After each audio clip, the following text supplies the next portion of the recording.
សួស្តីអ្នកទាំងអស់គ្នានៅក្នុងភាគទី5យើងមករៀបចំតកតងជាមួយនឹង Swagger document របស់យើង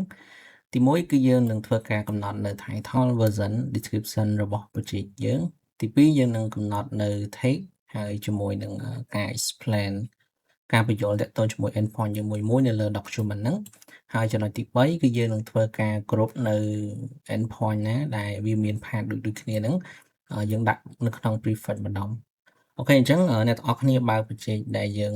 ធ្វើភាគមុនមកខ្ញុំបើក VS Code អញ្ចឹងនេះជា code ដែលយើងបន្តពីភាគមុនណាភាគមុនគឺយើងបានកំណត់នៅ API router កន្លែងនេះតោះមកយើងធ្វើការ include យកមកប្រើនៅក្នុង main អូខេអញ្ចឹងខ្ញុំបាន run project ហ្នឹងហើយនេះគឺជា document swagger របស់យើងអូខេអញ្ចឹងទី1ខ្ញុំចង់ដូរតកតងជាមួយនឹង title ខាងលើនេះអ្នកនរគ្នាអាចដូរបានដោយយើងមកកែនៅក្នុង main ហើយនៅក្នុង class constructor របស់ fast API នេះអ្នកនរគ្នាអាចបដូរបានយើងដាក់ mouse លើហ្នឹងទៅយើងឃើញ parameter ច្រើនអញ្ចឹង parameter ហ្នឹងគឺយើងអាចលេងមួយវាបានអញ្ចឹងទី1ដែលខ្ញុំចង់ដូរគឺតកតងជាមួយនឹង title អញ្ចឹងអ្នកនរគ្នាអាចសរសេរ title មកហើយដើម្បីយើង assign តម្លៃចូលអញ្ចឹងខ្ញុំដាក់ project ហ្នឹងឈ្មោះថា contact បាទ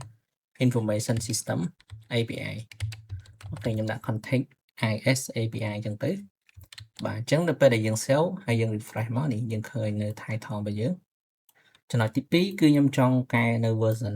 របស់វាដាក់ 0.1.0 អញ្ចឹងណាអញ្ចឹងខ្ញុំចង់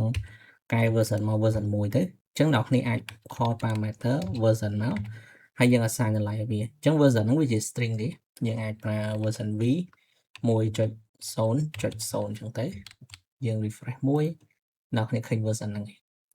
ហើយ parameter មួយទៀតដែលខ្ញុំចង់ដូរដែរខ្ញុំចុចតទៀតទៅយើងស្រួលមើលបន្តិចគឺតកតងជាមួយនឹង description អញ្ចឹងproject មួយគឺតែងតែមាន description ថា project ហ្នឹងជាអីអញ្ចឹងណាយើងគួរតែដាក់ដែរទៅដើម្បី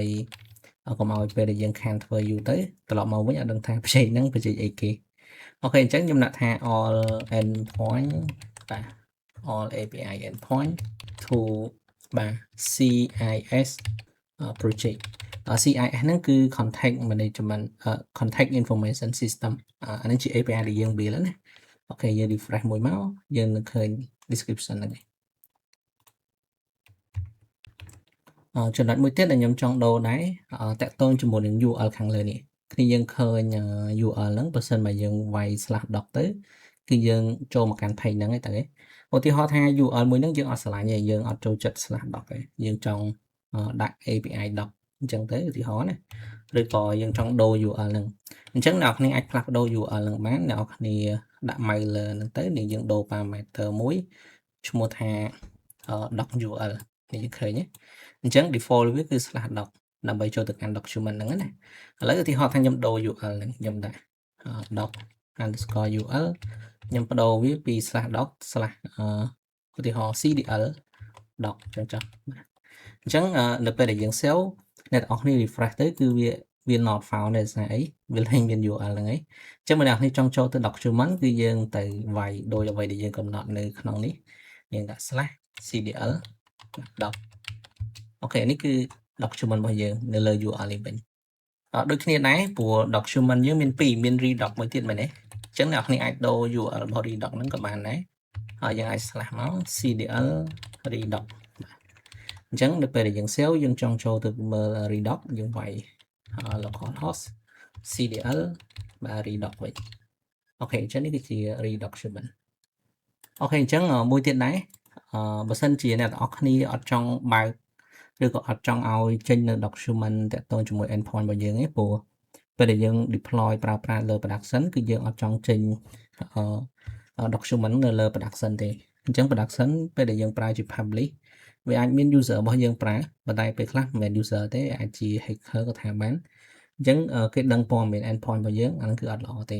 អញ្ចឹងបើសិនអ្នកគ្នាចង់បិទឲ្យមាន document មកអាហ្នឹងអ្នកគ្នាអាចប្រើប្រាស់បែបនេះគឺយើងប្រើ NaN អ្នកគ្នាឃើញ default វា default វាគឺ URL ហ្នឹងប៉ុន្តែយើងអាចបញ្ចូល NaN បានអញ្ចឹងអ្នកគ្នាបោះ NaN ទៅគឺមានន័យថាយើងនឹងបិទ URL មួយហ្នឹង redoc នេះក៏យើងបិទដែរប៉ុន្តែបើអ្នកគ្នាបិទពីហ្នឹងគឺនៅមានមួយទៀតហ្នឹងគឺតាក់ទងមួយនេះយើងឃើញ openai.json នេះ អញ្ចឹងវានឹង generate endpoint របស់យើងមួយមុនជា JSON មុនពេលដែលវា display ជា UI ហ្នឹងណាអញ្ចឹងបើអ្នកខ្ញុំចង់បិទអស់មកគឺយើងត្រូវបិទមួយទៀតគឺបិទ open នេះ API URL ហ្នឹងគឺយើងដាក់ឡើងដូចគ្នាដែរអញ្ចឹងមានន័យថា document របស់ fast API ទាំងមូលគឺបានបិទជាស្ថាពរអូខេយើងដាក់3ហ្នឹងគឺបិទហើយយើង save មកយើង refresh យើងចូល URL ហ្នឹងក៏លេខមាន document ហ្នឹងដែរអូខេអញ្ចឹងអ្នកគ្នា keep in mind នៅក្នុង production គឺយើងគួរតែបិទបាទមិនគួរទេគឺត្រូវតែហ្មងទៅបាទព្រោះយើងអត់ចង់ leak នៅ document ហ្នឹងទេអញ្ចឹងកន្លែងនេះខ្ញុំសុំ comment វាចោលចុះដើម្បីខ្ញុំប្រើ default របស់វាវិញគឺ /doc ទៅគឺសមរម្យនេះអូខេចំណុចមួយទៀតណាខ្ញុំចង់ផ្លាស់ប្ដូរតាក់ទងជាមួយនឹង group របស់វានេះយើងអាចចុច collect បានមែនទេប៉ុន្តែឈ្មោះវាគឺ default អញ្ចឹងវាអត់ល្អមើលទេអញ្ចឹងអានេះគេហៅថាគេមិនហៅ group ទេគេហៅ text បាទអញ្ចឹងអ្នកគ្នាអាចផ្លាស់ប្ដូរ text នឹងបានប៉ុន្តែយើងបដូរហ្នឹងគឺបដូរនៅក្នុង route របស់ context ហ្នឹងណាអ្នកគ្នាចូលទៅខាង context របស់យើងមកតមកទៀតយើងដូរនៅណា text ហ្នឹងនេះគឺយើងដូរនៅខាងលើនេះយើងឃើញ API router ឯងចឹងនៅក្នុង API router នេះគឺយើងអាចផ្លាស់ប្ដូរវាបានដោយ parameter មួយគឺ text គឺយើងឃើញ text មាន s បាទអញ្ចឹង text មាន s នេះគឺវាទទួលតម្លៃជា list អញ្ចឹងដល់គ្នា call parameter វាមក text មាន s ទទួលជា list ហើយតមកទៀតខ្ញុំដាក់ឈ្មោះថា context បាទអូខេខ្ញុំ control s ហើយខ្ញុំ refresh កន្លែងនេះមួយអញ្ចឹងរាល់ endpoint របស់យើងដែលនៅក្នុង API router ទាំងអស់គឺវាស្ថិតនៅក្នុង text array text context បាទ text context នេះបាទ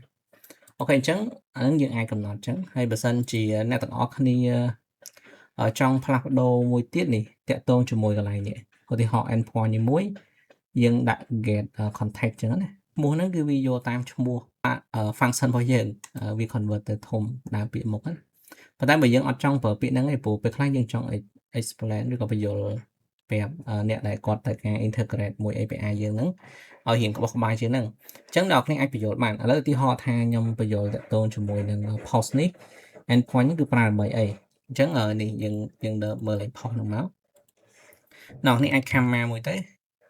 យើងប្រើប្រាស់ parameter មួយឈ្មោះថា summary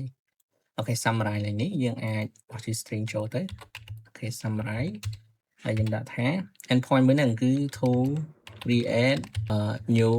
context ហើយខ្ញុំ control s ហើយតមកទៀតខ្ញុំ refresh មួយនេះអ្នកគ្នាឃើញវីដេអូអក្សរហ្នឹងមក to create new context វិញណាឥឡូវខ្ញុំកំណត់ summary នេះទាំងអស់ខ្ញុំបិទ menu នេះសិនអូខេអញ្ចឹងកន្លែងនេះគឺយើងដើម្បីអីបាទគឺ get all context ខ្ញុំដាក់ថា to get all context កន្លែងនេះទៀតខ្ញុំកំណត់ summary គ្នាដែរអូខេ summary បាទ to get detail context បាទ by id អូខេបាទមួយទៀតដែរបាទកន្លែងនេះគឺយើងប្រើ port បាទគឺយើង update វិញ to update context by id ហើយចុងក្រោយគេគឺយើង to delete text by id អូខេអញ្ចឹងយើង refresh មួយមកអ្នកនរគ្នានឹងឃើញគេស្រួលអាននេះគឺយើងប្រើ get /API នេះមកគឺ to get all context អញ្ចឹងទៅអូខេអញ្ចឹងប៉ុណ្ណឹងតើតើមួយ Swagger យើងវារៀងស្អាតជាងមុននេះមើលទៅវាសមរម្យជាងមុនណាបាទអ្វីដែលខ្ញុំចង់ធ្វើមួយទៀតមុនពេលដែលយើងបញ្ចប់ភាគហ្នឹងគឺតកតងជាមួយនឹងendpoint យើងដដែលកន្លែងនេះអូខេអញ្ចឹងតកតងមួយ endpoint ដដែលអញ្ចឹង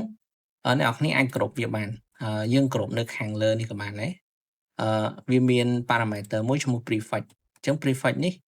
គឺអ្នកនរគ្នាទៅ call វាប្រើមកហើយបន្តមកទៀតយើងដាក់ endpoint ណាដែលវាដូចគ្នាអូខេអញ្ចឹងយើងធ្វើមិនកន្លែងហ្នឹងកន្លែងនេះខ្ញុំថែម parameter ខាងមុខនឹងក៏បាន